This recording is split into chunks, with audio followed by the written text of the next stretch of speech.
अम्मा बाद अऊज़ु बिल्लाहि मिनश शैतानिर रजीम बिस्मिल्लाहिर रहमानिर रहीम वला तजस्ससु वला यग़तब बअज़ुकुम बअज़ा। मोहतरम सदर और हाज़िरीन जलसा, आज मैं जिस उन्वान पर बोलने जा रहा हूँ वो है ग़ीबत की मज़म्मत। मोहतरम सामिईन, ग़ीबत ये है कि आदमी किसी शख्स का जिक्र उसके पीठ पीछे इस तरह करे कि अगर वो सुने तो उसे रंज हो और ना पसंद करे। ग़ीबत की तारीफ खुद अल्लाह के प्यारे रसूल सल्लल्लाहु अलैहि वसल्लम के लिसान मुबारक से मंक़ूल है। हज़रत अबू हुरैरा रज़ियल्लाहु अन्हु फरमाते हैं कि रसूलुल्लाह सल्लल्लाहु अलैहि वसल्लम ने फरमाया, अतदरून मल ग़ीबत? क़ालू अल्लाह व रसूलुहु अअलम।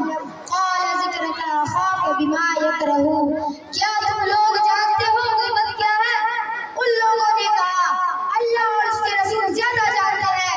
आपने फरमाया, कोई अपने भाई का जिक्र इस तरह करे जो उसको नागवार गुजरे।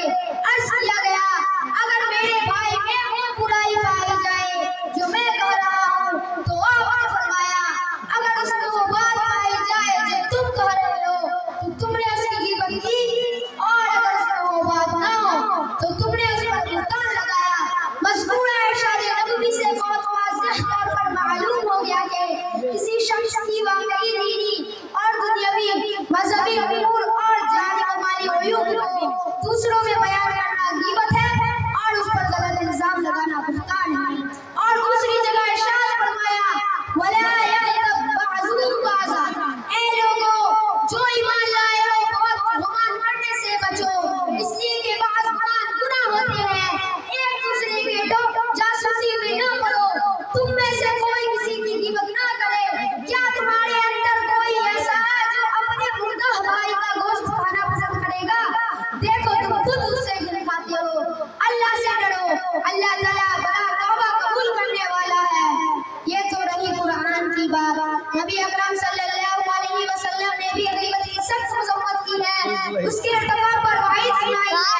चुनांचे हज़रत हुज़ैफा रज़ियल्लाहु अन्हु, हज़रत आयशा रज़ियल्लाहु अन्हा से रिवायत करती है, वो फरमाती है कि मैंने नबी करीम सल्लल्लाहु अलैहि वसल्लम से अर्ज़ किया, आप सल्लल्लाहु अलैहि वसल्लम को सफिया किस तरह कफ़ायत करती है? यानी हज़रत सफिया को पस्त बना दिया, इससे उनकी तनकीस होती थी। आप सल्लल्लाहु अलैहि वसल्लम ने सुना तो फरमाया, तुमने ऐसी कड़वी बात बता दी कि अगर उसे समुद्र में बोला जाए तो उस पर गालिब आकर सारा पानी कड़वा हो जाएगा। इसी तरह किसी सफर में हज़रत सफिया का ऊँट कब नाकारा हो गया तो आप सल्लल्लाहु अलैहि वसल्लम ने हज़रत आयशा रज़ियल्लाहु ताला अन्हा से फरमाया, तुम्हारे पास एक ऊँट ज़ायद है, वो हज़रत सफिया को दे दो। उन्होंने जवाबन अर्ज़ किया, मैं अपना ऊँट उस यहूदिया को दूंगी। इस नामुलायम कलिमा से आप सल्लल्लाहु अलैहि वसल्लम इस कदर नाराज हो गए कि 3 महीने तक उनसे मिलना तर्क कर दिया। आज के इस पुरफ़ज़न दौर में हमारे समाज और माशरे में ज़बान की आफतों में से ग़ीबत एक खतरनाक आफत है और ये बीमारी बढ़ती ही जा रही है। आज एक मुसलमान दूसरे मुसलमान का हासिद है, एक दूसरे से नाचाती और गैर हुकूमती दौलत के सिलसिले में भाई भाई से कोसों दूर है। आज फलां के पास अचानक इतनी दौलत कहाँ से आ गई, उसके पास इतनी महंगी गाड़ी कहाँ से खरीदी गई।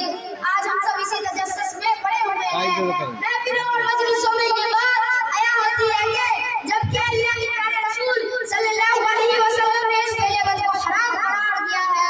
हज़रत अबू हुरैरा रज़ियल्लाहु अन्हु से रिवायत है, कहने लगे रसूलुल्लाह सल्लल्लाहु अलैहि वसल्लम ने फरमाया, मुसलमान मुसलमान का भाई है, न उसकी खयानत करे, न उससे झूठ बोले और न उसको ज़लील करे, क्योंकि एक मुसलमान पर दूसरे मुसलमान की इज्जत, उसका माल और उसका खून मुकम्मल तौर पर हराम है।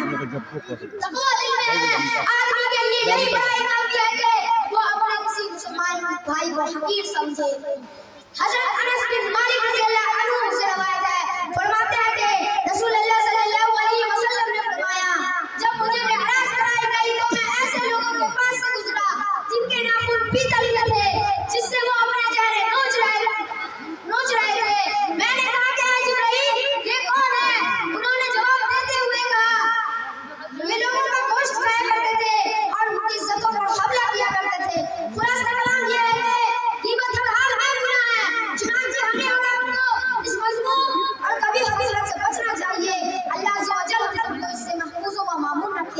आमीन। अस्सलामु अलैकुम व रहमतुल्लाहि व बरकातुहू।